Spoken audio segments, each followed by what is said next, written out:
see if this is working. Good evening, ladies and gents, and welcome to Splendid Isolation number 74. I hope you're all good. Adam in the chat is saying we're letting gay, but we are not. We're dead on time. It's 6 a.m. exactly in Australia, which is...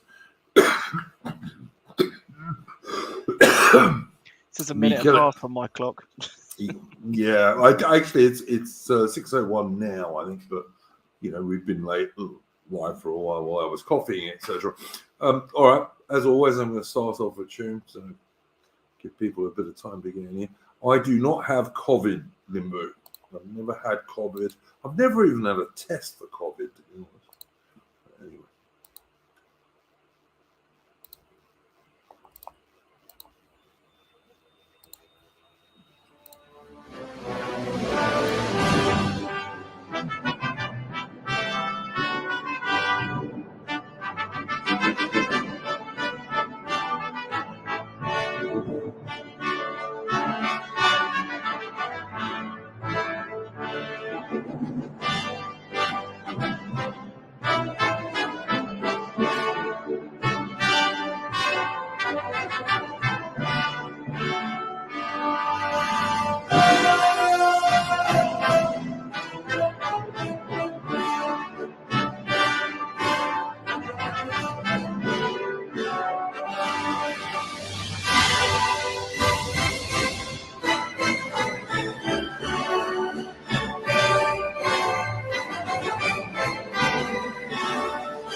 That was obviously Raw Britannia from the excellent channel Patriotic Archive, which I recommend everyone go and check out. But I only believe that's true if we can get rid of our current so-called political elites. Otherwise, we very soon will be slaves. But there we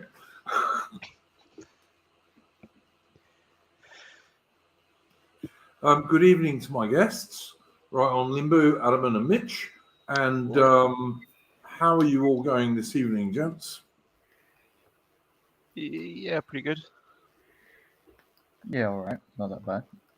I'm doing fairly all right, Sam. Okay, well, obviously we're in the middle of the Jubilee, and I want to talk about that this evening. Because just for this very limited period, the Brits are being allowed to be a little bit patriotic and fly the Union flag and all this stuff, when normally it's not allowed at all. Like any sort of nationalism or patriotism in Britain is stamped on immediately by the powers that be, whether they be socialist or so-called, in inverted commas, conservative. So what do we think about the Jubilee, gents? Yeah, I mean, there's a lot of people on the right that get quite hung up over this because, I mean, even me, I've watched some of the coverage and I'm like, it's like a costume monarchy that they're sort of dancing around for a bit, but my local city's got flags everywhere, all around my village has got flags everywhere. Cool. Street parties, it's pretty cool, and it's kind of fun to see this institution that is hated by the establishment for a great many reasons, and because of what they think it represents, but they can't get the public to not like it. I just think that, I remember back in 1977 when the Queen had her Jubilee, and it was a really big deal, and the Royal Navy still had enough warships to actually do a proper naval review at Spithead, which of course they don't have anymore. But there were Union Jacks everywhere, Union flags, and patriotism was fine. But patriotism back in 1977 wasn't as stepped on as it is in 2022. I think what is grating a lot of us on the real right these days is that every single bit of British patriotism or nationalism is completely destroyed all the time, most of the time, and we're only just allowed to do this over this 3 or 4 days for the Jubilee. Yeah, well, I mean, because you haven't got Twitter, but Twitter's been moderately fun watching these. Yeah, people have been telling me about the lefties losing their shit. Yeah, and one of the comments I keep seeing over and over again from a lot of sort of shitlib types is people spurging out, going, "Oh, I was always brought up to think that Britain wasn't the flag waving type." I'm like, well, then you were brought up wrong, I suppose. Yeah, absolutely. Yeah, 100%. I mean, this was kind of the norm a while ago, and now it's nice to see it come back. It's nice to see how quick people can revert to a sort of a historical type, a cultural type. If they were given the least, opportunity. if they were given the least encouragement, yes, absolutely correct. Yeah. And as well, it's kind of proven. One of the sort of core tenets of the right correct, which is that a sort of will to power sort of almost flows uphill. I mean, there's a bit in Robert Greene's 48 Laws of Power where there's a rule where he points out that if someone wants to be a leader, they actually have to act like a leader, and they can't do all this sort of Ponzi pretended to be one of the people type things. Yeah. And he points out one of King Philippe of France or something. Well, I can't remember which one it is. After the revolution, one of the there were a lot of those guys. Yeah. And he sort of points out that this guy wore a business suit and hung around with bankers. And is this the guy who said he was the man of the people? Yeah, I think it must be. Yeah, okay. Yeah, and he eventually got ousted, and he wasn't very popular for it. And no, and that's ultimately the thing. People for all this talk that I mean, we saw this in the run up to the Jubilee. Loads of people were saying, "Oh, it's not going to go down well with the cost of living crisis, having people running around in extravagant, capes and uniforms and doing all the pomp and pageantry." But then when it comes out, people love it. People gravitate towards it because it is a symbol of power in a way that Tony Blair poncing around with no tie on isn't. Yeah, I mean it's also a symbol of Britain. The Union flag and the Queen. I mean, look, I'm not totally uncritical of the royal family or even Her Majesty the Queen, although long may she reign. But they are symbols of Britain. Yeah. They're symbols of traditional historical Britain. And the vast majority of ordinary British folk support that. Yeah, I also kind of hope that there's a lot of talk as well we get on the right of people saying you can't really go back, you have to make something new. And I think to a large extent that's true, but I also think that when we see this, how quick people are to sort of re-embrace this stuff at the drop of a hat. You could probably go back. I think you can certainly keep the British monarchy for sure. Yeah, I mean I think it needs some reform, but yeah, you can keep it. I don't disagree with that at all. What do you think, Limbo? Well, I think for the people in the comments section, a bit like you, Duke and Atom, how quickly once you have the stamp of approval of the sort of establishment of let's wave our flags for a solid week. Everyone, the moderates, the right and a bit of the left, they'll they've sort of stopped everything what they'll do and sort of follow on what's being said, what's popular. There's this good example. So right near my house, we have this, let's say, this liberal family, and I think a year ago they put the NHS flag saying, "I support the Yeah. NHS patriotism," and next thing you know, they had a BLM flag. After that, they got a Ukraine flag, and now all of a sudden they've they threw out the Ukraine flags, and they've got the Union Jack, and they're flying a flag of the face of the Queen. It's really sort of this like controlling system of like power, like Atman said. It's Yeah. when once people feel this sort of unity and connection because you've got the stamp of approval of the authorities, you've got the sort of backing of the community who's doing it all as well. There's Yeah. nothing to lose, so you're going to do it yourself naturally. Yeah, So- most people will follow the crowd, but I mean, even so, I just think it's natural that British people are like, if there's Union flags all over the place and we're all being happy about Her Majesty the Queen, that's kind of a natural thing for British people to think. I guess though, for me, what makes me sort of sad is that we only in such events as of the Jubilee, like it's only in the Jubilee we see flag waving, community Yeah, yep. fun. It's like It should happen in other all the times, but it's stamped on constantly, apart from during the Jubilee. That is the stark thing that everyone is now noticing on the real right, I think, is how much all British nationalism and patriotism, the establishment and our so-called elites want to destroy all the time, just except for this 3 or 4 days. yes, exactly. And I think in a way, it is the identity of Britain, the monarchy. It's like once you have that, once it's stamped, it's just there. People will in doubt. People cry when they see the Queen because they know that it's their leader. They know it's sort of this powerful being. It's like the Roman Catholic Church. If I could quickly go there, it's like once you remove like the papal tiara from the Pope, once you remove his massive flabellas and his sort of special seat, he's not the Pope anymore because he doesn't have this sort of reverence to the Pope. Yeah, it's the position that they hold, absolutely, rather Yes. than the individual. Yes, I agree. If you remove that said thing with the royals, especially when we see, well, many on the right now trying to hold this position that the monarchs are just puppets of the establishment and thus we should dispose of them. It's sort of this like, Yeah, no, I don't go with that at all. But look, Yeah. I swore an oath of allegiance to Her Majesty Queen Elizabeth II, personally myself. So I hold that seriously, and I honestly always say, long may she reign. I do believe what many people have said over the past few days and weeks, that Charles, when he eventually takes over, long may that be delayed, has a very good chance of losing Canada and Australia, for example.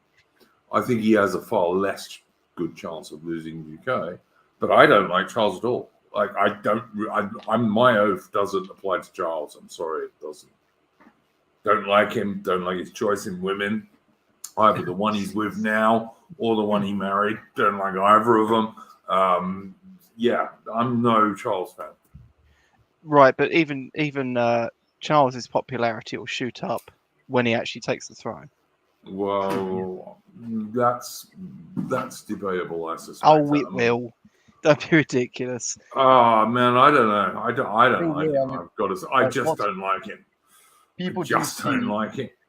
Charles is like this big-eared Welshman, but like in reality, like every sort of next heir to the throne have been given this image of, oh, they're not going to be the queen, but then once they do reach that certain power, they're given that respect by the media, by soft power. I would prefer William and Kate to Charles, I have to say.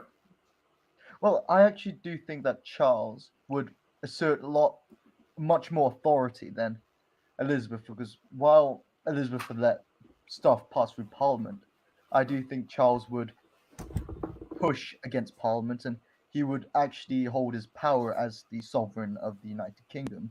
So It depends how watermelon green he wanted to be.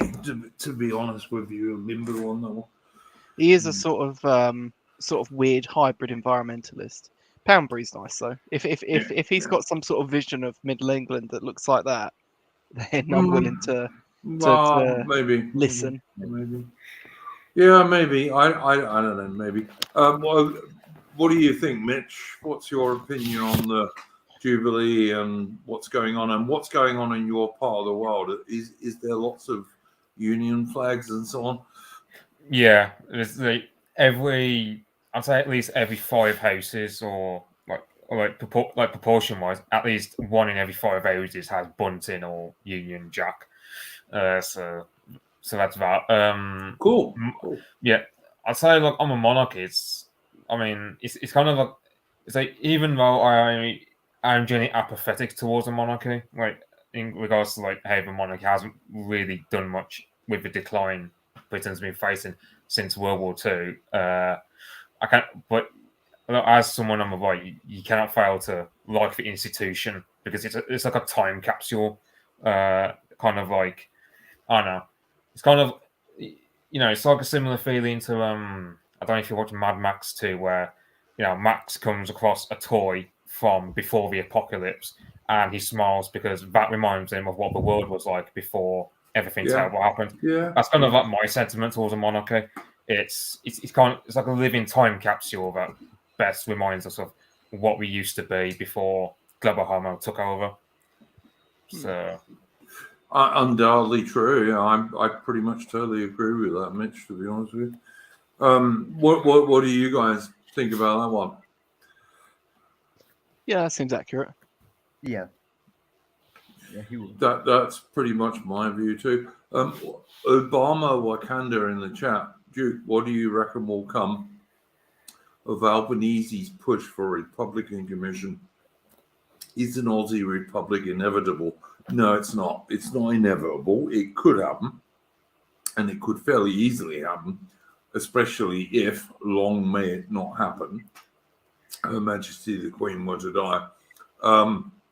But it's by no means inevitable. It could easily be staved off. The last time we had a referendum in Australia about this, the Republicans lost fairly badly. So, we'll see. I mean, obviously, there's been more mass immigration since then. I mean, my utter conviction is that what all of our leaders in the West want is for us all to be dirty, brown, tan people who will live in pods and eat bugs and have no sense of our own history whatsoever. And everything I watch on media and from what our so-called elites tell us and everything else confirms that to me.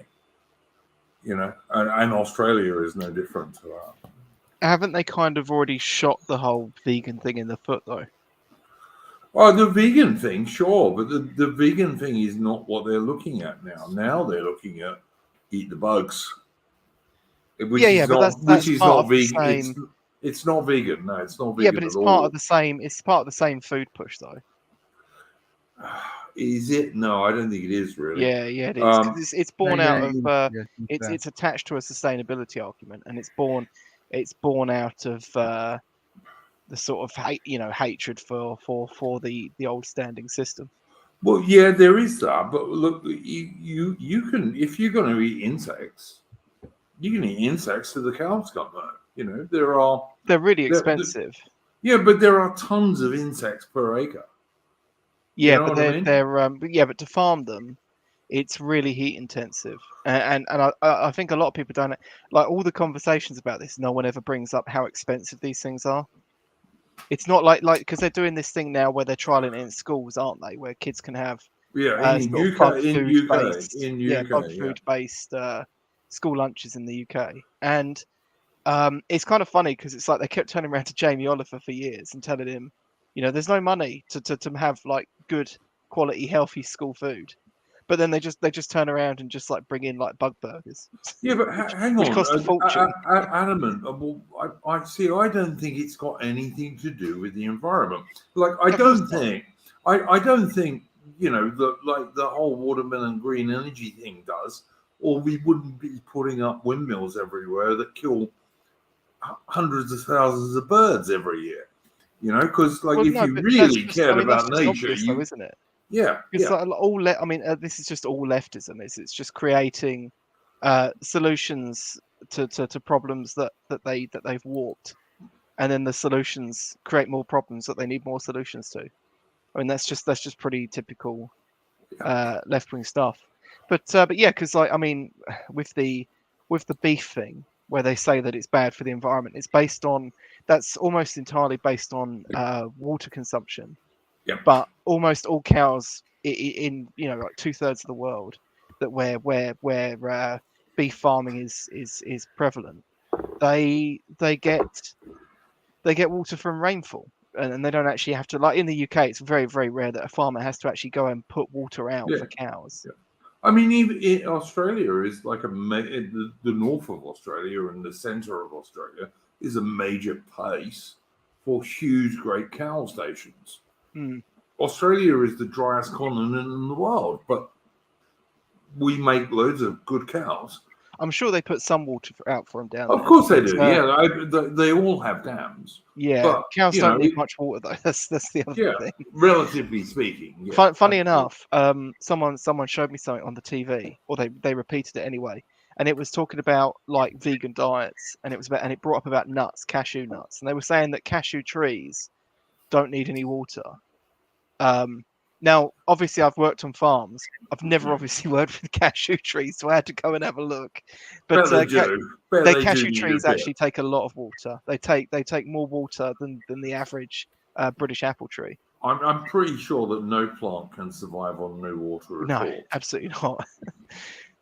But someone in the private chat said I'm roboting. I don't think I am I? No, I think No. it's just Mitch. Okay, fair enough. But so yeah, it's the environmental thing's obviously a con. It's I mean environmentalism is important. You know, I want to reduce air pollution and leave a greener England to my kids. But Yeah, I want national parks and you know, as you rightly say, Atman, green spaces and mountains and hills and forests that people can go and visit. But that's Yeah. got nothing to do with the watermelon green agenda at all, really. no, I mean usually that stuff is shockingly urbanist in a way. A lot of those movements. I mean, the thing is, as well, like we're doing. Those guys would cover the whole countryside outside of the cities with bird murdering windmills and Solar farms. where Yeah. nothing can live. Absolutely nothing can live. That guy, the Guardian columnist, I can never pronounce his name. Is it George Monbois? I don't know how you pronounce his surname. George Monbiot. Monbiot. Oh, that's okay. a lot less sophisticated than I thought it was. He was doing a thing about environmentalism recently, and he doesn't know jack shit about what he's talking about. He was saying that essentially, you know, cattle farming, like, you know, cow pastures, were harmful for the environment because it's an extractive form of farming, as if the grass doesn't grow back. And the farmers don't move them like from one season to another to another field. This is the funny thing is actually if you work on sort of, you know, a vegetable farm, they will often lease fields out to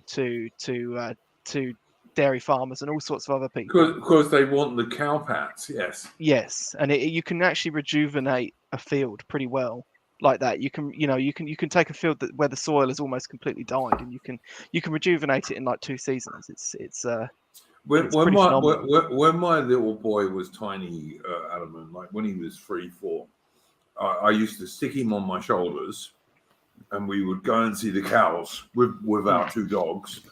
And the cows were in one of 2 fields because every year their field was changed. because the farmer wasn't a bloody moron. You know what I mean? Yeah. Yeah. And one year he would grow crops in that farm, and the next year he'd have cows in it. Yeah.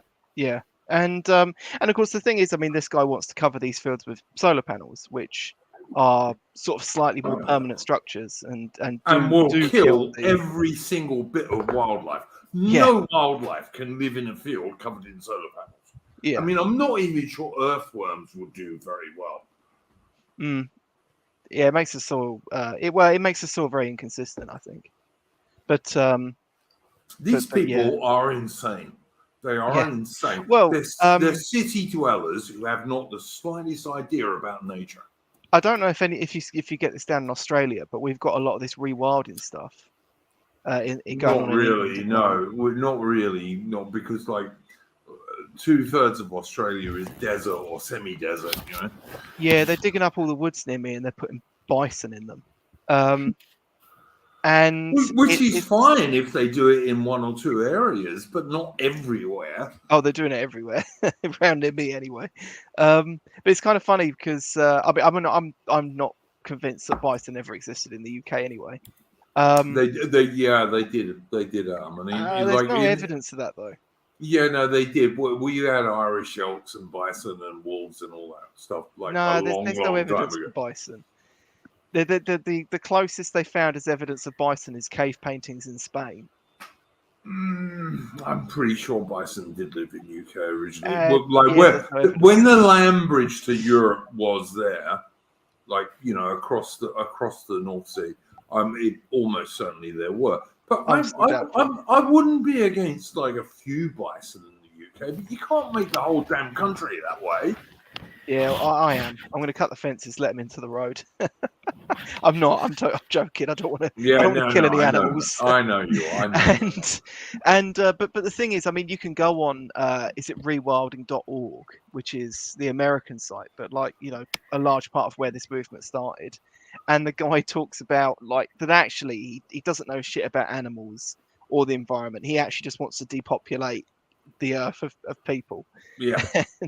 All of those guys are pretty much the same. Yeah. I mean, and yet, if you go back, like I lived in Africa for 15 years, as you dudes know, and all of the game reserves in Africa, all of them, with no exceptions, were started by European guys, almost invariably British blokes who used to be big game hunters. Every single one of them was started by British dudes who originally started as big game hunters and said, hang on, we ought to preserve these elephants and rhinos and all this lions and all the rest of it. And that is the truth. And I'm entirely in favor of that kind of conservation. Yeah, I mean, it's a bit more of a complicated argument, but trophy hunting still has a large part in conservation in some parts of Africa now. Corruption weeds out some of the money in some parts and stuff like that. But the idea that a lot of people think that safaris do a better job, but there are some game reserves that are so far off the beaten track, and safaris just don't go there because the sort of tourists that go on safaris want something a little more convenient. Yeah, as a hunter's willing to sit in an old Land Rover and drive with an African game keeper for days and camp out in the middle of nowhere to look, you can make arguments about big game hunting. I think there's an argument for a certain very limited amount of kills on those places, but it should be really limited these days because animals don't have that much space anymore. Yeah, I mean, I just think that European countries, if we want to pretend we're not colonialists anymore, European countries should stop telling African countries how to look after their wildlife. I mean, that's but some of those countries will lose it because of that, but that's just the way it is. Oh, come on, Adam, this is the thing, you see. Look, I lived in South Africa for 15 years, so I'm a bit biased, but if European countries don't tell Africans to keep elephants and rhinos, there will be no elephants and rhinos in like 20 years. So then we need to take the places back. I ain't doing any of this fucking rule by proxy. I don't disagree with you. I don't disagree with you at all. Like South Africa was a great country until about 1990 Yeah. when it had the white government. After that it just went downhill and downhill and downhill. And the guys who did all of the real conservation in South Africa were either Afrikaner or English-speaking white South Africans. They weren't black South Africans at all. Almost with no exceptions. Oddly enough, though, weird fact I came across a while ago was 80% of the of Ian Smith's Free Rhodesian Army were black volunteers. Yeah. Yeah, I don't know if it was that high, to be honest with you. There were plenty of black guys in Ian Smith's Rhodesian UDI army, but I wouldn't say it was anything like 80%. That's Well, a huge, it was a pretty decent source I got it from. Yeah, it's a huge exaggeration. Man. Sorry. It's not. No, the Rhodesian African Rifles, which were the black regular soldiers in Rhodesia, were a good unit, and they were a big unit, but like they weren't as big as all the white units in the Rhodesian African Army, the Rhodesian UDI African Army. And trust me, I'm a total supporter of the Rhodesian UDI African Army. Ian Smith was a World War II Spitfire pilot, for God's sake. I have nothing. I like Rhodesians. We had loads of them in South Africa, and they were known as Wemwees because they began almost every conversation with when we were in Rhodesia. But they were good blokes, and one of the major reasons that the disgusting socialists under the probably Soviet agent Harold Wilson never invaded Rhodesia was because he was told very firmly by the chiefs of the British General Staff that the British Army could not be trusted to fire on white Rhodesian guys, and quite rightly. That was one of the major reasons he never tried to do anything about UDI, because his top generals said, "Nah, can't trust the British Army we can't trust the British Army to fire on white Rhodesian blokes. They just won't." And quite rightly too.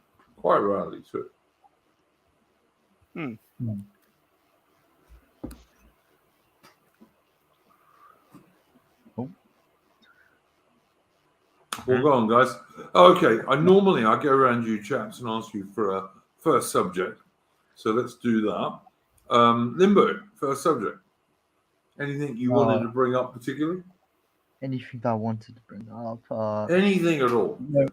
No, not particularly. However, if you could go back to the last conversation, just to round up, Roger Scruton talks about environmentalism, and it really links up with the rights that the right as a whole wants to conserve the nation to show it to their future generations, of course, to show how great England is. However, we can't naturally do that by presenting agendas such as, well, we're going to put up massive wind turbines, we're going to put up massive solar panels, or we're going to properly regulate the economy. That those sorts of things are just socialist, well, communist yahoos. Really, it's not really anything particular which is going to help us, even though we are the true environmentalists. How I see it, anyways. So yeah, totally agree with you, mate. It's just that, to be fair, what I wanted to bring up. But anything a modern thing is that I think with the monkeypox, it was just the UK NHS. It should be called the gay pox, but Yes. monkeypox. Monkeypox. It was the NHS Twitter page with the gay rainbow background said, "Do not go into sexual contact with someone who's got the monkeypox." I just found that humorous. It's just. Well, the one I found that was funny is they said gay men and bi men gay men, bisexual men, and men who have sex with men. What is the difference between men who have sex with men and gay men and bisexual men? I couldn't work that one out myself. Hearing you. I mean, they're all just basically homosexuals, really. Yeah, I think they mean- just have to specify because half the kids nowadays are calling themselves gay, even though they're just straight. mm, A lot of the time, they just call themselves bisexual, just so they can even be Yeah. included in the whole LGBT crowd. yeah. Oh my God. I It's mean, just like, even if you call yourself a bisexual man, you're really gay. That's really what it means. Because if you're not gay, you don't have sex with blokes. I'm sorry, you just don't. And like when you see in a movie two blokes kissing, it makes you feel sick and vomit in your mouth, like it does to me every time I see it. Yeah. It's just Well, a I mean, all bis eventually choose a side. So Yeah. I mean, women absolutely can be bi. Because, like, you know, women can easily have sex with each other in the sense that women can have sex, you understand? But they can do that very easily. And every bloke I've ever known has always known that. But blokes can't. I'm sorry. The only blokes who can do that are gay.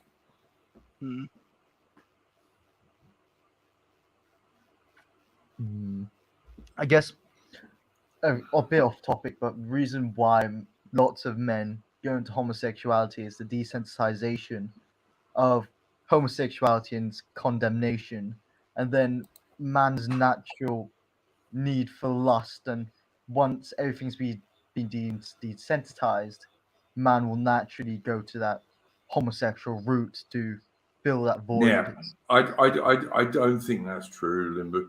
I think Spindley's got this right. In the chat, he said straight men's psychological stress response to seeing two men kissing is the same as seeing maggots. Actually, I think it's slightly worse, but yes, it is pretty much that. That's the way I feel.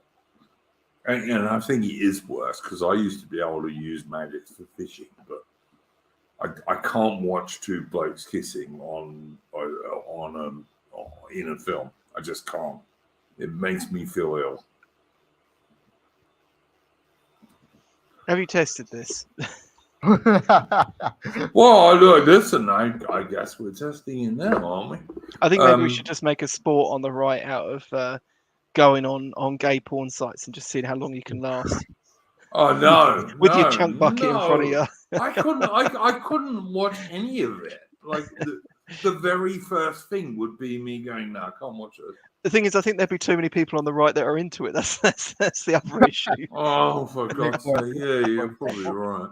I mean, I can watch two girls kissing and shit Oh, of because course you Nah. can do. all blokes can do that, you know. But Only because you're an This- atheist. no, it's not because I'm an atheist. It's all blokes have always been able to do that, and all women can do that. And it ain't a big deal for women, you know. I mean, even if all right, let us take this down to the very lowest common denominator, and all of the right goes on about porn these days, right? Am I correct? All of the right goes on about porn these days. If Correctly you so, look- but yeah. no, I'm not saying it's not correct. I'm just saying all of the right goes on about porn. So, but if you look, even in porn, you will find the vast majority of male porn actors will not do gay stuff, whereas the vast majority of female porn actresses, I beg your pardon, will do porn. Do you have a source for that, Duke? Just out of interest. Well, just go and look at it, mate. For fuck's sake, just go and look at it. All right, it ain't hard to find, as the right constantly tells you. But honestly, 99% of women have no problem about doing occasional lesbian stuff, whereas the vast majority of blokes, if they're straight, do. And that's just the truth. It's just the way we are. I do think that's kind of more of a modern thing, though. No, I don't think it is. You see, Well, I don't see a lot of women in, let's say, the late 18 to very early 1900s doing that sort of thing. In fact, it would kind of be the opposite way around. They would be the ultimate prudes. They kind of shift with the culture. All right, okay. I guess if you're going to look at it, you've got to look at it more from a not a mainstream. If you're going to look at this in the 19th century, you're going to have to look at this from a more how can I describe this? You've got to look at it from a more liberal point of view back then. All right, but you will still find that someone like, say, for example, Napoleon's sister doesn't have a big deal about that. Yeah. All right, but whereas you will find someone like Napoleon absolutely will have a big deal about that because he's a bloke, and I'm no fan of Napoleon, by the way. Yeah, Duke, could you possibly stream the video on private chat? You know, I'm pretty sure I've seen it before, but I think this summarizes Duke. Which video do you want me to stream? Go in private chat. It says, what's the YouTube link there? Oh, okay. Yeah. Let me have a look. Carry on talking, boys. I'm Duke, I promise it's not a gay porn link. It's not. Lee Ham in the chat says, "Is that Jordan B. Peterson in the top right?" All right. This guy from Belarus forgives lesbians but not gay men, and I totally agree with him. All right. I'm not going to stream it because Susan wouldn't like that much, but I do totally agree. I will forgive most lesbians, particularly if they're cute. Whereas I don't give a shit. Like, gay men are just like evil and bad, and make me feel sick most of the time. That's my honest opinion. Duke is a man of culture. Of course. I am. And Jobu is going back to sleep. Good night, Jobu. Sleep well. Anyway. It's 6:43 a.m. He's going down to sleep, for God's sake. So you can tell he's one of these Aussies who never has to get up early or anything like that. Good. Best way to be. Yeah, I wish. Mate, I have to get up at fucking 5 a.m. for every one of these streams for the whole bloody winter. But it's a labour of love for you. Yeah. You think? Yeah, all right. Maybe. I don't know. I just want to do my tiny little bit to try and save Britain, but I don't know. Probably won't work. You have to give it a go, don't you? Mm. But yeah, I don't know. Like I said, women being lesbians, like, it's not such a big deal. Blokes being gay, that's a very big deal. They're very different creatures, in my opinion. Yeah, absolutely. I just think that women are. How do I put this diplomatically? Don't be too diplomatic. We're not a feminist channel. Women are like the vanguard of whatever the standing culture is, and in previous ages that was more traditionalist, and now it's not. And I just think the powers that be cottoned onto this and have used this against them and us. Oh yeah, sure. Dead right, I'm totally agree with that. I don't think you're wrong about that at all. Have you watched the Northman? No, I've acquired it, but I haven't got around to watching it yet. It's not bad. Like there are no black people. In Dark Ages, Northern Europe, amazingly, and there are not any female warriors, which there all obviously never were in Dark Ages, Northern Europe. But yeah, it's all right. well, I'd give it about 7.5, maybe 7.7 out of 10. there was one female warrior in it when they took over that settlement in the first half hour. No, she wasn't a female warrior, mate. She was like some sort of priestess or something. She wasn't a warrior. She didn't fight. Huh. Mitch, she wasn't a warrior. She was a priest. She was a priestess or something like that. She didn't do any fighting at all. Like she never killed anyone. There was that one Viking woman in like the first half hour. She's like, "Oh, I don't want weak ones." Yeah, but That's she what- didn't. But these like some of this stuff was like goddesses and priestesses, and they weren't fighting. They weren't actually fighting themselves. This was only blokes. Trust me, there was not one single female warrior in the Northman. It's one reason I don't mind it as a movie, because in that respect it was realistic.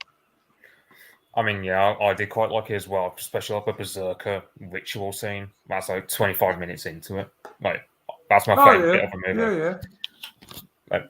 Because, I mean, I remember seeing like a Guardian article, very much like Stephen about it, because you have like the main character is like very masculine. Then you get his girlfriend, like this Russian woman called Olga, who's very like traditional, monogamous, wants to have children, very much the antithesis of what the Guardian wants. Cool. So, yeah. Based. Yeah, It's a low bar, but yeah, based. Yeah, it is a low bar. I mean, look, many people have said, look, all of the right likes the Northman just because it doesn't have black people or female warriors. So it's like just these days, we on the right like movies just because they're historically accurate. It doesn't matter what else, just so long as they're generally historically accurate, we'll go along with them. But that just shows you how much like our enemies, who are everywhere, and mostly our own people, are destroying us. Yeah, how much they're winning. Yeah, totally. I don't like lending that on a black pill.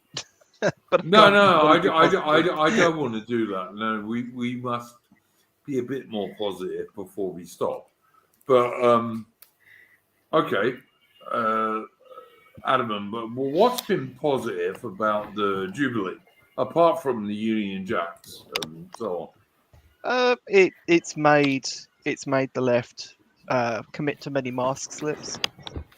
Yeah. I mean, one of the yeah. things you see with the way they are sort of formulated within the establishment is they're very much sort of split into at least two tiers, Mhm. and you've got people at the top, sort of the sort of smarter variety, who know that counter signaling the Jubilee doesn't do them any favors, and just to broadly keep their head down and keep quiet and maybe just nip away at at little things here and there.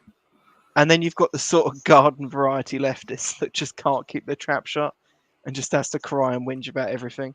And they've been saying ridiculous stuff. It isn't all just on Twitter. They've been saying there's been ridiculous Independent and Guardian articles coming out. There's been all sorts of stuff, and it's just for a group of people that cry and whinge that like Farage is bringing about division. They're just constantly hammering this fucking wedge in all the time. They just can't leave it alone. And I mean, the problem with, of course, driving that wedge in is you're talking about people that are, at best, if you count all their acolytes, like 15% of the country, and they're just like trying to segregate themselves off from everyone else. Yeah, fair enough. I don't disagree with any of that, mate.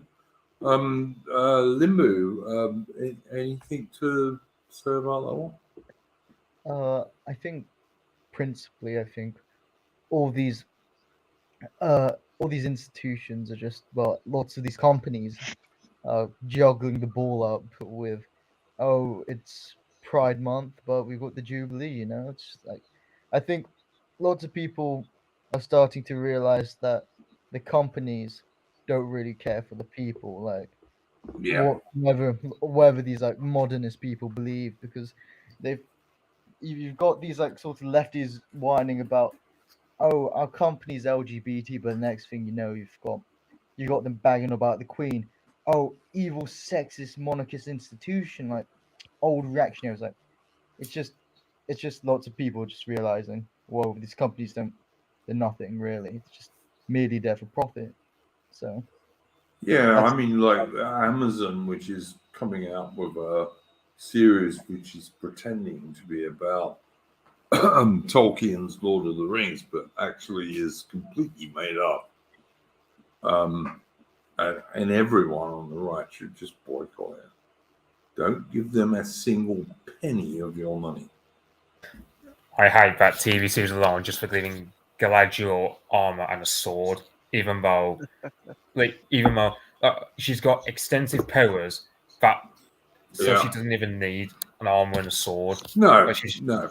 so it's just an appearance for the sake of making like She global must harmony. be a warrior woman because warrior woman never existed, but let's pretend they did. I mean, you got Eowyn, but even then, she ended it. Yeah, with but she wasn't really a warrior woman. She just like took the little dude on a saddle and went in a charge, and wasn't in the front of it either. Like I was going to say, she ended it by getting like married and pretty much going into like the traditional like feminine Yeah. standards of the time. So she Yeah. wasn't like some like feminist. I mean, thing or anything like that. Mitch, just imagine, right? You're a Anglo-Saxon shield ball facing a Norse shield ball. So this load of great big, really powerful guys, because like the only way to fight back then was hand to hand, with your spears and your shields, and maybe a few of you, if you're rich enough, have got swords. Like women had no place in that. They just didn't. The only thing that was going to happen to women was they were going to get raped afterwards when their side lost.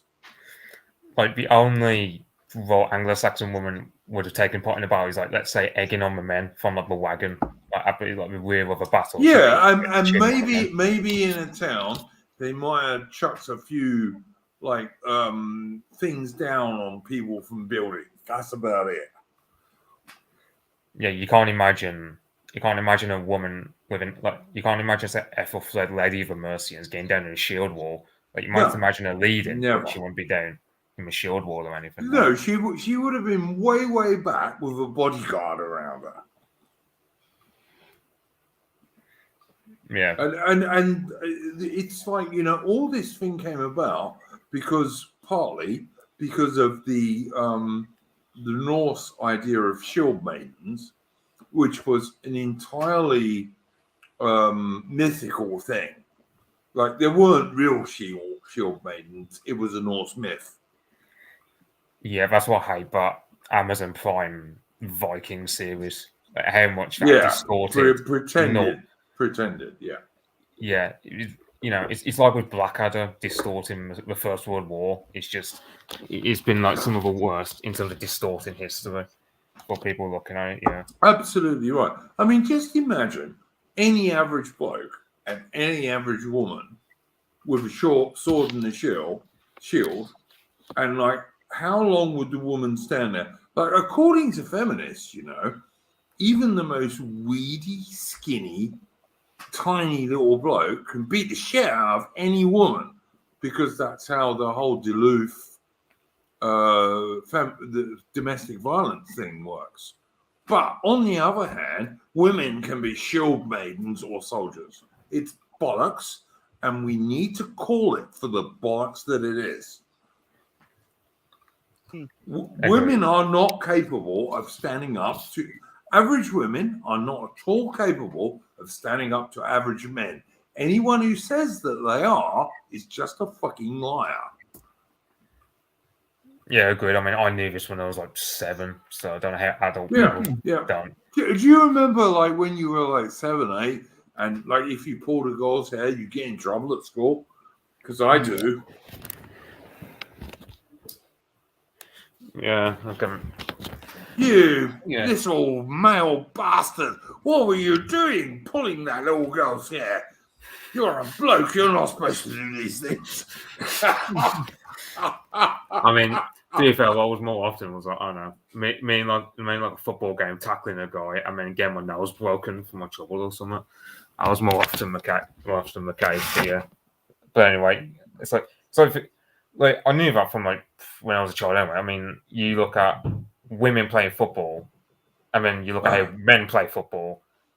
I mean, I once knew a girl who pretty much like bruised her knee badly in a football game playing against normal blokes. That's hence why that girl never played with us anymore. I'm gonna be tangent here. I seem to remember that like the US national women's football team lost to a group of 14 and 15-year-old boys.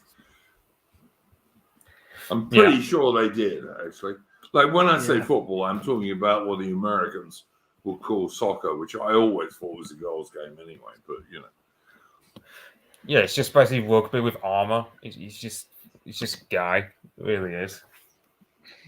That's basically what American football is in a nutshell. It's basically just no. When I I said that, I was talking about British soccer, mate. Not. I thought it was only about American football. No. I always thought British soccer was a girls' game. To be honest, I only ever played 3 ball games. One of them was rugby union, one of them was cricket, and the other one was sex. Nope. Gotta catch them all, can't you, Duke? Always, mate, always. But yeah, I mean, look, Limber, you as the son of a Gurkha, you come from a fairly traditional society, and I'm pretty sure that Gurkhas don't generally put their women in the front line of the military. Like, you know, the blokes are supposed to protect them, aren't they? Yeah, of course. Yeah. Yeah, I mean, exactly, of course, which is like kind of where the West has lost its way totally. All in for quality, mate. All in for quality. Yeah, yeah. Absolutely right, mate. Absolutely. It's just insane. It is totally insane. All right. Do any of you chaps have something else you wanted to bring up as a big deal? No, nothing from me. No, not for me. I mean, there's like the usual like Ukrainian stuff I give, but also I've heard of I don't think I don't know if Limbu's on Telegram. I know Ataman and me are on Telegram. I know you aren't, Jake, but I've heard apparently Telegram. Yeah, I've heard with like in Germany, like Telegram has had to like allow something like 2,500 channels in Germany to get surveilled by, I think it's like the BFD, who are the German version of MI5. So, lovely. Yeah, I saw this. Lovely. Yeah, I mean, to be fair, like the guy in charge of Telegram is a Russian bloke who founded another social media site called VK, and he had to leave Russia because he was told by the Russian government, okay, you gotta give up these people's addresses because we know they took part in Ukrainian Euromaidan, because Russian social media is also used a lot in Ukraine. So the Russian government went up to Durov and said, you better give up the details of these people on your site or leave Russia. So he chose the latter, left Russia. So he set up Telegram. The whole point of Telegram is, you know, like privacy and what have you. So I don't get like the whole thing about like, but in this case, Durov has to do is because it's a law in Germany. Like Germany hate speech laws or something else, to say the least, you know. So. Yeah, I don't know if I would trust Telegram or anywhere else. I mean, look, there's a reason I have a closed Discord. The only people who get in my Discord are people who I either think are okay, or someone like Adam or George tells me are okay, because I know I could trust people like Adam and George, but that's the way my Discord is. And the one rule in my Discord is, if you repeat anything said in that Discord outside of it, you'll get kicked and banned. What stays there Yeah. stays. Yeah, to be fair though, Discord mods still go through Discords that they're not in as well. Well, yeah, but no Discord person can go in my Discord, I don't think. Yeah, they can see it externally. Yeah. Oh yeah, no, absolutely. Yeah, okay. If you're talking about generally speaking, but like, given my Discord is so small, It's a private one as well. So it would be pretty hard for them to notice it, to be honest. Like, I I mean- know Dave, the distributor, said he lost 2 Discords from people who were saying like Fed posting shit in his Discord. But I think his Discords were open and a lot bigger than ours. Yeah. I think it would be hard for them to find a relatively small Discord with, like, I don't know what we got now, 40 people maybe. I don't think they notice that very easily. I mean, I'm not. I mean, I know of like private channels on Telegram where it's just like copyrighted movies, but like Telegram doesn't take them down. So I think all you have to do on Telegram is just private your channels and chat, so they don't get infiltrated or whatever. I mean, that's generally like what I would do. You can't have an open Discord. I'm absolutely convinced of this. You cannot have an open Discord. You have to have a Discord where you can trust the people in it, and where they know anything you repeat outside that Discord, you're done. You're gone. Well, this is why the heart of the right should be ultimately IRL meetups between various groups, because And I don't disagree with that. you need to have an actual network of people that can reconnect. You know, when these things go down. Yeah, I don't disagree with that. And to be honest, the Franklin and I and Jobu also, we want to do this to a meetup. I just haven't been able to do it yet because, like, I'm doing stuff. So, you know, and when I'm going sailing, I ain't going to do a meetup because I like sailing and it keeps me sane.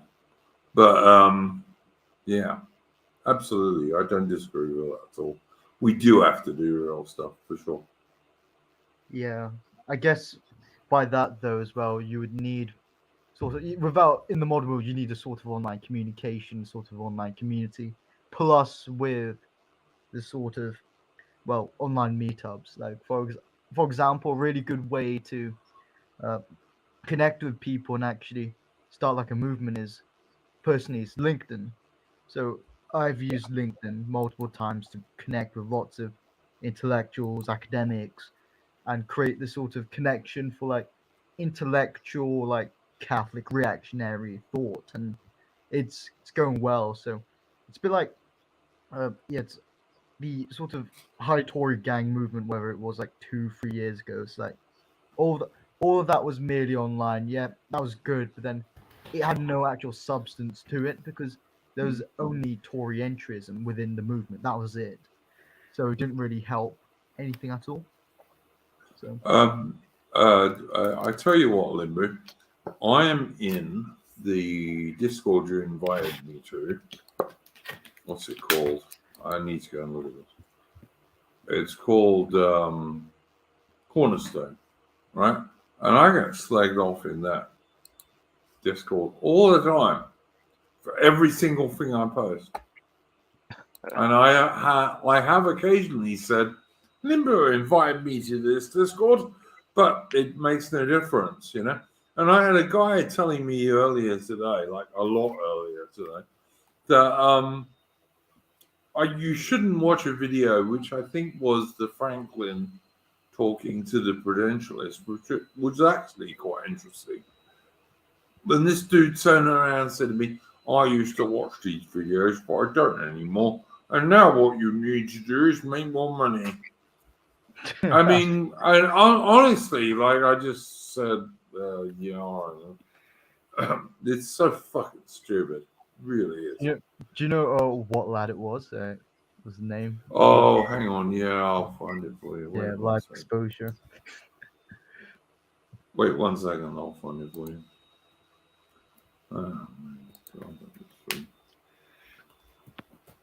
I think he's pretty well known in that Discord. Baza. It was someone called.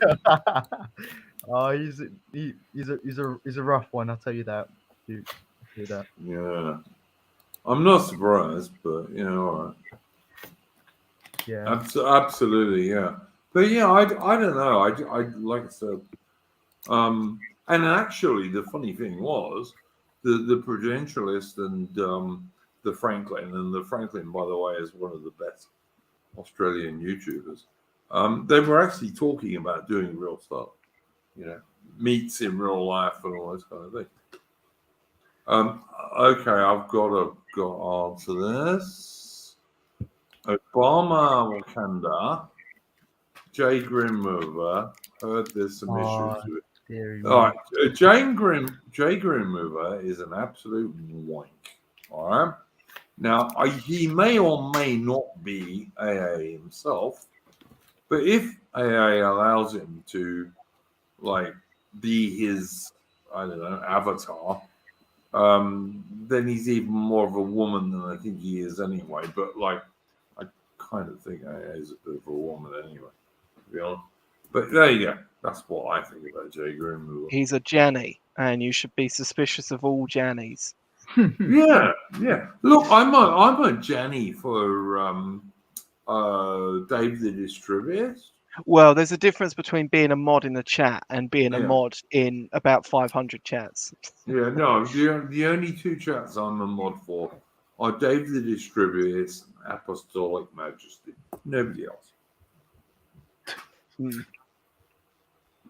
And I'm actually very seldom on Apostolic Majesty's channel, to be honest with you, because he tends to stream at times when I've just streamed, so I'm not awake.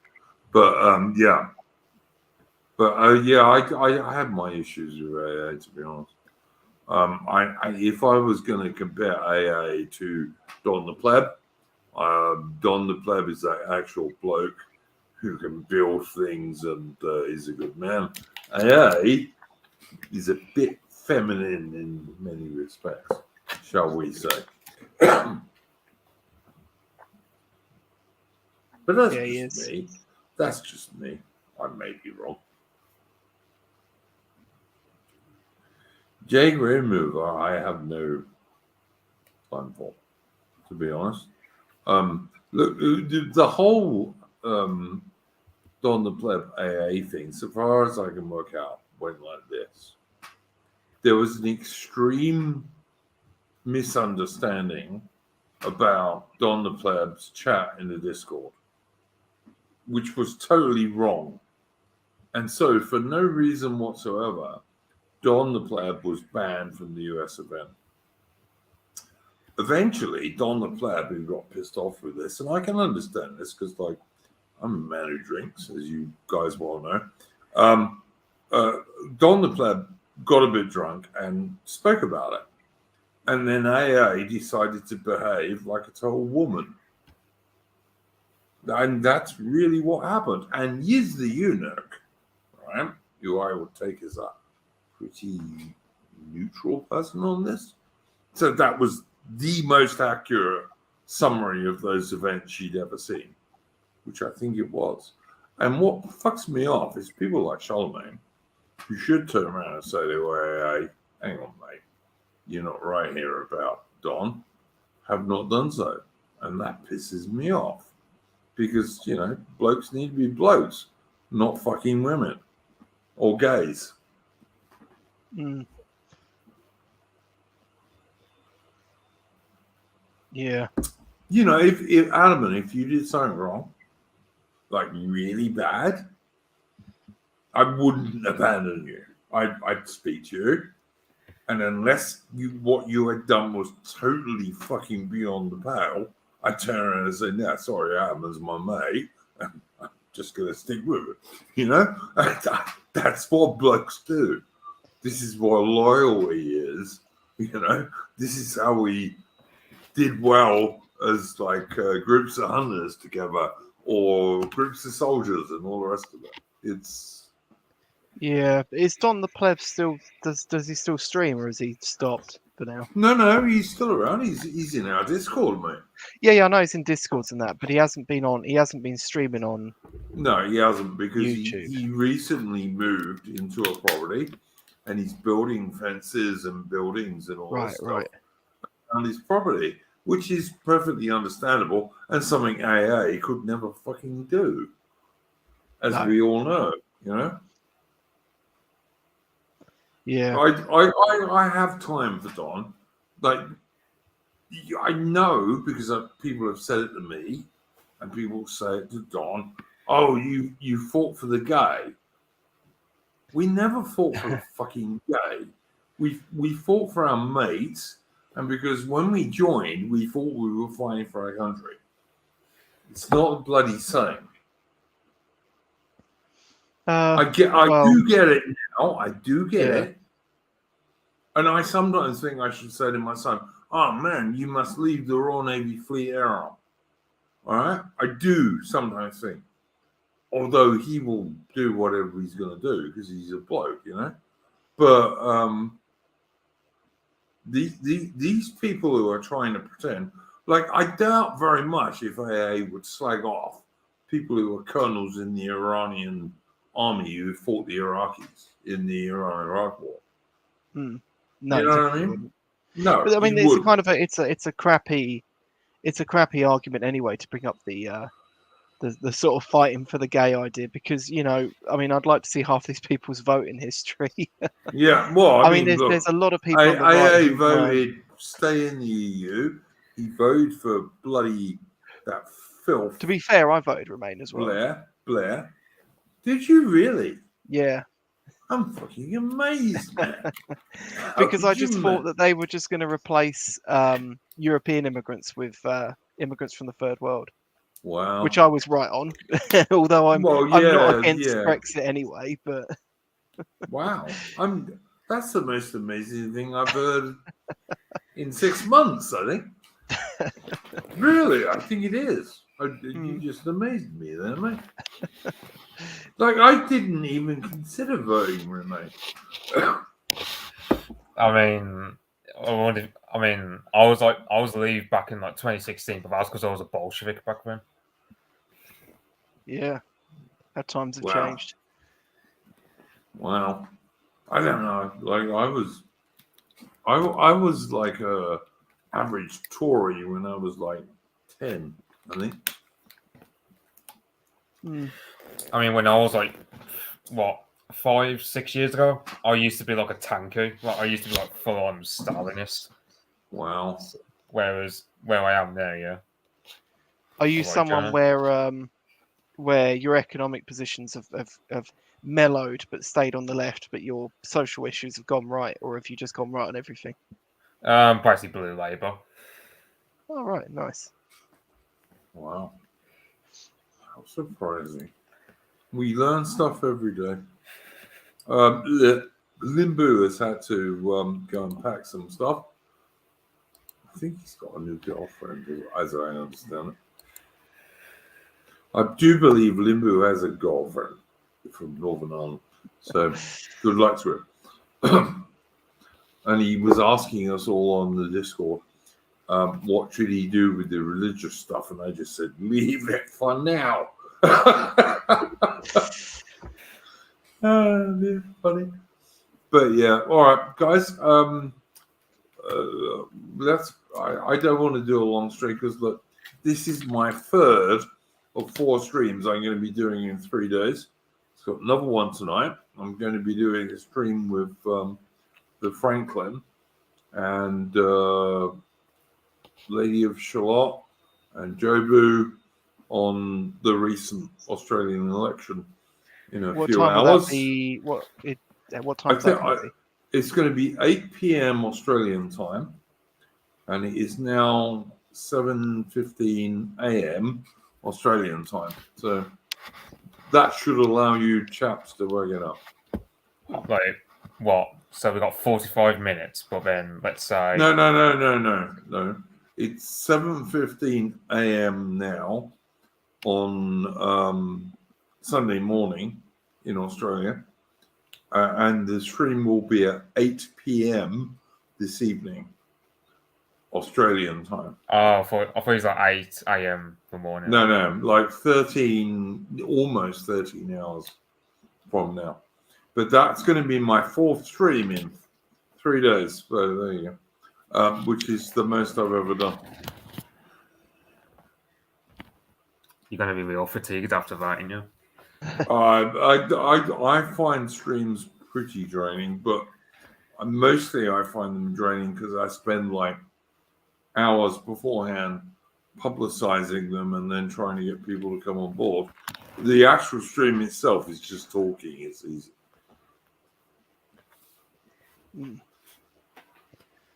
But anyway, yeah. So I hopefully will be on that stream if I'm awake, which I should be.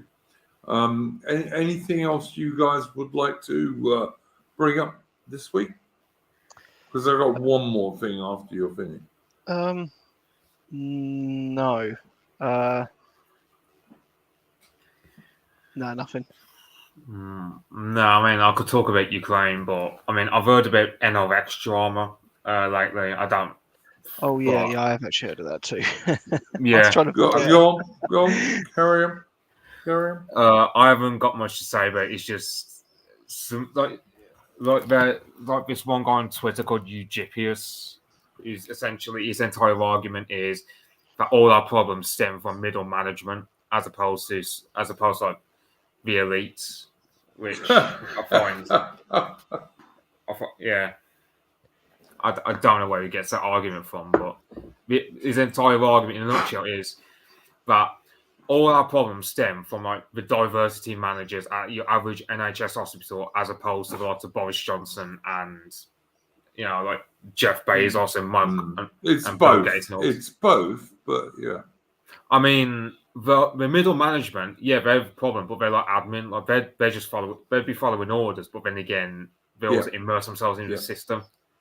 So, yeah. It's part of a cycle, isn't it? Because admittedly, there is a massive problem with middle management in that even if you put a base leader in, you've got to remove all these people to be able to do anything. But then the same middle management is born out of institutions like the universities, which were created in a top-down process by the establishment anyway. So but the thing is that I always think this is kind of a bit of a cope. Like the NRX is probably now, this is going to sound really lame, but it's probably now the oldest section of what we could see as like the new right. And they were trying to come off the back of a time when the left was really, really, smashing the right to pieces in a particularly aggressive way. And a lot of them sort of invented this emergent behavior stuff as a way of obfuscating, or as a way of not having to get into potential conspiracy theories where they could get called out, and crushed. And I don't think they will ever be able to get out of that mindset, to be honest. No, they're never going to get out of that mindset. But where I think we might make a mistake on the right is like the so-called Conservative Party and the social liberals who run it and corporate globalists. Totally agree with that thing. This is why we are, or why we are, whichever is correct. I think you're right. I don't disagree with that at all. Yeah, it's I don't think they could be reformed. I think it's going to be one of these times when It's essentially that part of the right is has to break. Yeah, if it doesn't break, we're fucked. Yeah, I mean, it's a good sign, I think, in a way that as long as what's what's emerging, what takes over NRX's place at the top of the sort of disc right is actually something with a future. I think it's actually a good step. It's a good step that people in the right are willing to keep pushing the envelope, and they don't just want to sit on this same kind of half-baked philosophy. Yeah, I think Mensch Smallbug, what's his name in real life, Curtis Yarvin. I don't think he has as much influence as he did. I don't know, 18 months, 2 years ago. I mean, I was gonna say he was on Tucker Carlson, Warren, so Yeah. he's definitely got some That's shit. partly why he doesn't have so much influence. Is like the more you get accepted by the mainstream, the more you know there's something's going wrong. Really. I mean, Tucker Carlson. I mean, he'll popularize, for example, the Great Replacement stuff on American Yeah. Which television. is absolutely true. But I mean, I just don't understand how even the most moronic twat doesn't understand that that's true now. Because it just is. Just look at the immigration figures everywhere in the whole Anglosphere and in most of Europe. Yeah. I mean, it's like you'll get people who know it's happening, but they don't realize the full scale of it. So you say, I know, I could go to a village in the West Midlands, and I could say to the people, okay, do you know that we're being that in 100 years' time, they're pretty much like white people will be a minority. They'll say, oh yeah, I know we're going to become a minority. They don't know how soon or the full scale of it. All right, That's essentially the gist of it. let me ask you something, Mitch. Is there a difference between Anglo-Celtic white areas where you live and other areas where you live which are not Anglo-Celtic in terms of the Jubilee? You can get like areas like West Bromwich, which has a lot of Eastern Europeans. They're still flying with Ukrainian flags, but let's say native English people, they're flying with Jubilee. Like, they've dumped all the But if you look to like, because I know you're not so far from Birmingham, if you looked at some parts of Birmingham, which were mostly like Pakistani, Indian, etc. immigrants, do they have great big Union flags all over the place? The closest thing you're going to get is the Sikhs, really. Like the yeah, I understand the Sikhs would, but other people. Nah, not in like areas like Smethwick or Aston. Nah, you won't get sub-Saharans or Muslims. You won't get them doing that. So, all right, I'm going to ask you, Alan, the same thing. Although I know you live in a pretty like Anglo-Celtic white area of Britain, in areas around you which were or are, I should say, like mostly brown and black immigrants, is the Jubilee a big deal in those areas or just? I don't have any white areas areas? like that where I live. All right, so you don't even visit them for work or anything? Yeah, like we are getting. I don't know if you ever watched that old AA video, Black Flight, White Flight, or Yeah. White Flight, Black Flight. Yeah, I've seen that. We're essentially just getting the first of Black Flight from London around here. Okay, so you have none, basically. Yeah, we've just got like a few sort of middle class blacks that are yeah, nice people, but they're the start of something worse. Yeah, absolutely. Yeah, I took it.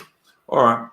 I don't know, guys. This is going to be a short stream this week because we did a very long stream last week, and like I said, this is the third of 4 streams I'm doing in about 3 days. So, unless either of you have something else you want to bring up, actually, I have one more thing I need to bring up. I think I did earlier, but just in case I didn't, the Bias Brainwashing Corporation, which is obviously the BBC, is really happy to say that the Isle of Arran, which is a remote Scottish isle, has taken part in Arran's first Gay Pride March 50 years after the first event of its type in the UK. And the BBC really wanted to make this utterly clear. And it said and I think they're exaggerating, by the way. I think there might have been, I don't know, 75 people in this march. But the BBC said hundreds of people have taken part in Aaron's first Pride March 50 years after the first event of its kind in London.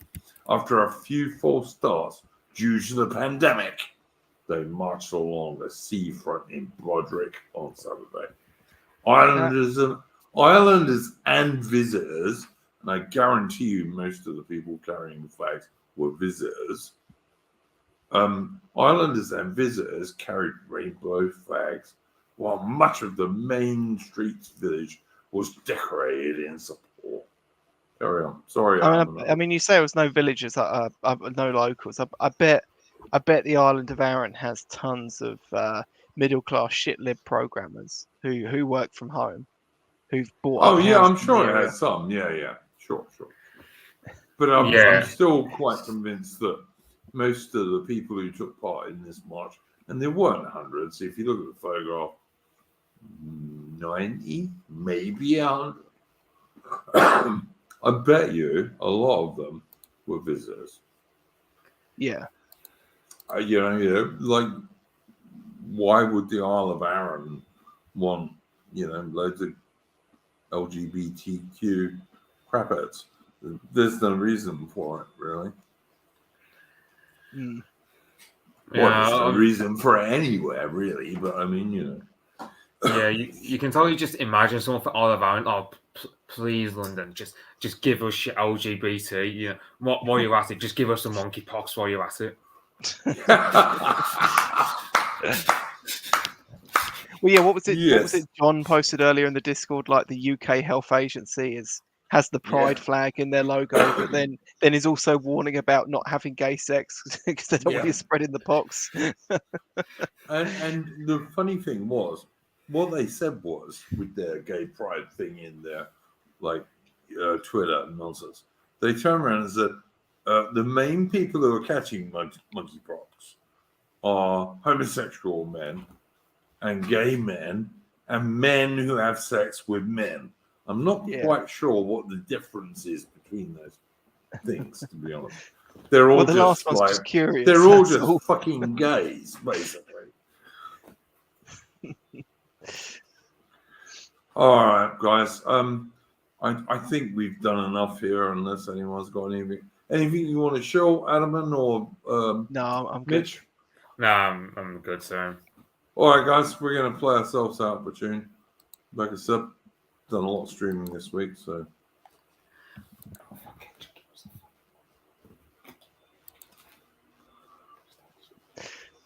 People say they monkey around. Oh.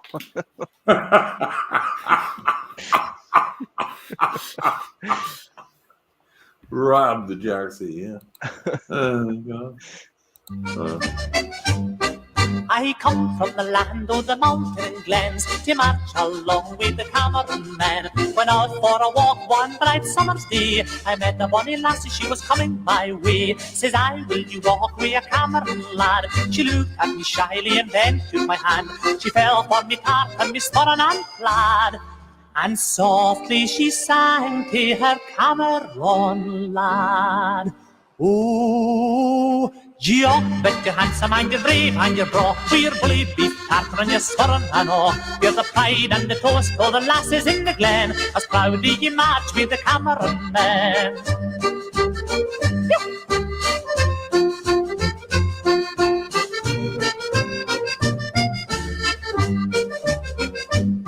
Says I, will you walk with a Cameron lad? She looked at me shyly and then took my hand. She fell for me tartan, me sporran and plaid, and softly she sang to her Cameron lad. Oh, gee up, but you're handsome and you're brave and you're braw. We're bully beef tartan and you're sporran and all. You're the pride and the toast for the lasses in the glen, as proudly ye march with the Cameron men.